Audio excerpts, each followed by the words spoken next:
Are We Nearly Here Yet is a book about your journey from hydrogen atom back at the Big Bang to controller of the universe today. It's a short book, so it leaves quite a lot unsaid and should inspire a mass of questions. So my plan is to have a big website devoted to turning some of the answers to the questions into entertainments. Some of these could be online games, and some of those games could be quite easy ones, based on the earliest games that were ever made: Space Invaders, Pong, Snake, Tetris, Pac-Man, and others. So here is a challenge for young coders.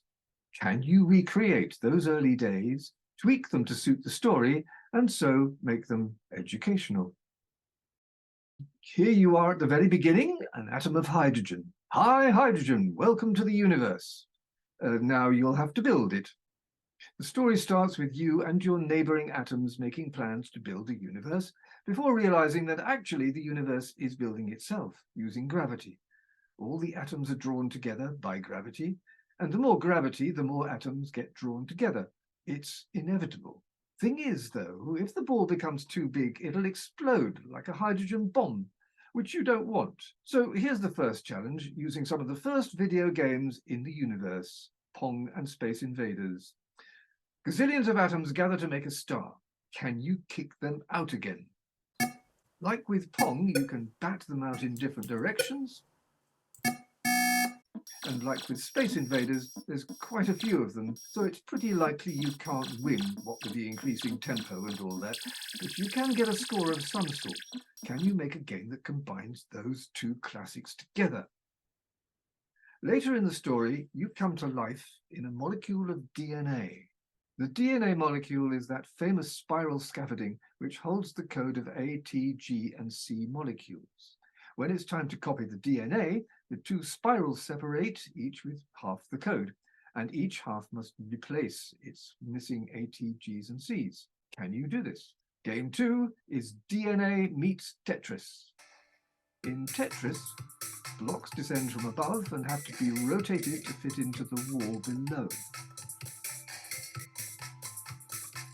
In DNA Tetris, the DNA strand travels through the screen from right to left, and the C, G, T, and A molecules descend from above and have to be rotated to fit into their homes on the strand.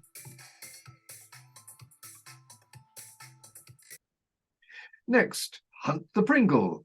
You develop all sorts of talents in spite of being no more than one cell big. You have a tail, called a flagellum, which can steer you around looking for food.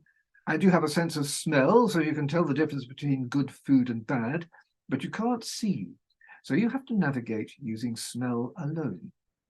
In the game, all you know is which direction you are pointing and in what direction are the nice smells to head for and the nasty smells to avoid. This has never been devised before, I do believe, so it's a brand new invention, but it feels like a winner to me. Game 4. Dragline. Talented as you are on your own, you learn how much better it is to work with others. In the book, I introduced the siphonophore, which is extraordinary in several ways. Firstly, its name is a bit of a mouthful, but think of it as an alien intelligence, and it becomes very easy to remember. The siphonophores are coming! Run for your lives! Actually, there's no need to run. The siphonophores are no way going to conquer Earth. They're too busy fishing, all in a long line. An extraordinarily long line, half a mile or so.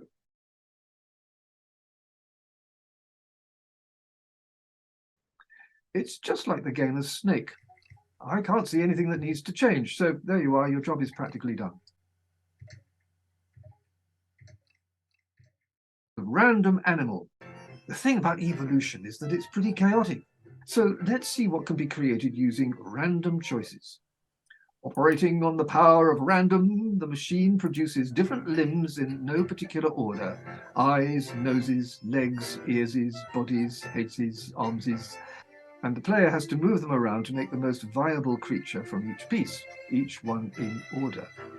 No two animals are the same, and quite a lot of them can be very practical, just like in real life. I mean, it can be a good idea to have 8 eyes, to keep your nose on your feet, and see with your ears. There are animals that do that, you know. But you like that? If so, let me know, we could do some more. There are, after all, 12 chapters in the book, and a whole website that needs to be filled. Are we nearly here yet? With the book, yes, but with everything else, not quite. I am doing regular Zoom sessions, by the way, zooming through the universe to discover your place in it, and you can get in touch through the website. I am Richard at brightonscience.com. In the meantime, happy scratching.